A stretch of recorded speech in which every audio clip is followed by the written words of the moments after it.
we help property owners monetize underutilized real estate assets. Sam Johnston, President and CEO of Arcadia Towers Group, welcome. Thank you. Appreciate it. I'm going to list Arcadia Tower Group's 4 strategic initiatives and ask you to comment about them. Municipal and school district partnerships, acquisitions of existing tower assets, carrier build-to-suit services, and rooftop management for commercial real estate owners. What's the nature of the municipal and school district partnerships? What are they intended to accomplish? Well, I think when you wrap all 4 of those together and you look at what the commonality is for our 4 strategic variances, at our core, what we really do is we help property owners monetize underutilized real estate assets. All across all 4 of those strategic variants as attractive locations for 5G networks. And on the customer side, which are our carrier customers, we really help bring their networks closer to where their customers are. We're seeing more interest now from municipalities, not just from the monetization side. It's great to get monthly revenue. I think no one complains about that typically. Yes. But there are now public safety issues, particularly in schools, with active shooter and emergency type situations, whether it's weather related. I think that is becoming more front of mind in terms of how schools operate. And then on the backside of that with the schools is the technology component.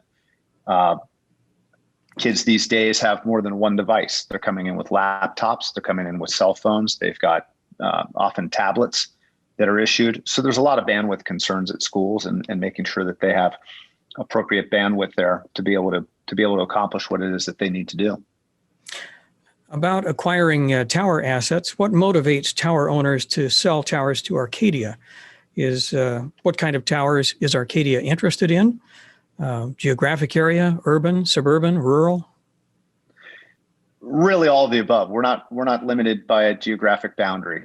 We think there are business cases across all of those different geographic areas that you mentioned. There's going to be a huge rural play, obviously urban and suburban growth that people, I think, understand more readily. In terms of tower owners, they've got options these days. It's a frothy marketplace.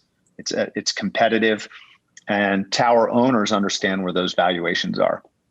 As a person that comes from that regional background, I understand where those owners stand. I understand a lot about that business. We're finding that in our initial discussions with those tower owners, that they want confidentiality. That's often one of the top things that they want. Mm-hmm. They want expediency in a transaction. So they want someone that's going to be able to close very, very quickly. And I think, another important point is that they understand within the context of what they're doing, if they're selling a small portfolio of 4 or 5 sites, they're going to get senior management overview and decision-making on that. They don't want to have to wait for it or feel like that, they're not getting the attention that they need. And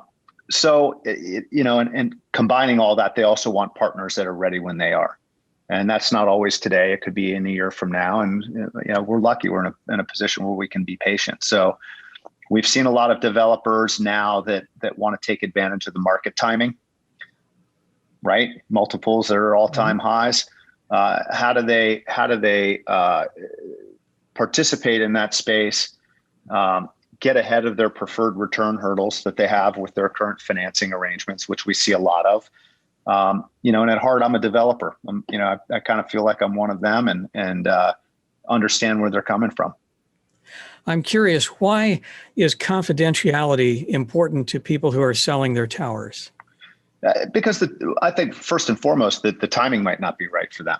So they're starting to think about it. They want to understand where they might fit. They want to look at where they might be in a current valuation scheme. We know a lot of regional developers are waiting to see what happens and what materializes with DISH. And how do you work around that? And so they really don't want to put up the shingle that says, hey, I'm for sale. But they're more interested in finding out what's that process going to look like and how do I get there? What level of activity are you anticipating in the year to come for the build to suit? It's a good question. I think, from what we hear and, following, publications such as yours, which provide great information for us, and following the public companies, both on the carrier side and on the tower REIT side, it appears that the carriers are really focused on CapEx deployment of mid-band spectrum. That seems to be top of mind. And of course, in the case of Dish, de novo network build out. So we see a lot of co-location activity happening on existing assets, as opposed to maybe some other times when site expansion might have been top of mind. So I think that's going to skew more towards co-location activity on existing assets for some period of time. But once that portion of the network is overlaid, I think the densification that's really needed for 5G is going to drive new site builds at that point and onward. Turning to the commercial real estate operators, what advantage do the real estate owners who have rooftop sites available, what advantage do they have in doing business with Arcadia Towers Group? Well, I think, what I find with commercial real estate owners is that they really understand the challenges associated with tenant leasing and build out. That's what they do as well, too. They're leasing up space and they're working on build out, inside of office buildings, commercial properties, and those issues get compounded with wireless, because it's an area that maybe they don't really understand. It's not within their, and they're focused on other things. We feel like commercial property owners have always seen a value in tenant representation. That's what they do. A lot of them are in the tenant rep business. A lot of owners own commercial property, but they don't rep their own tenant, do the tenant rep side of it. And we just happen to do it on the wireless side.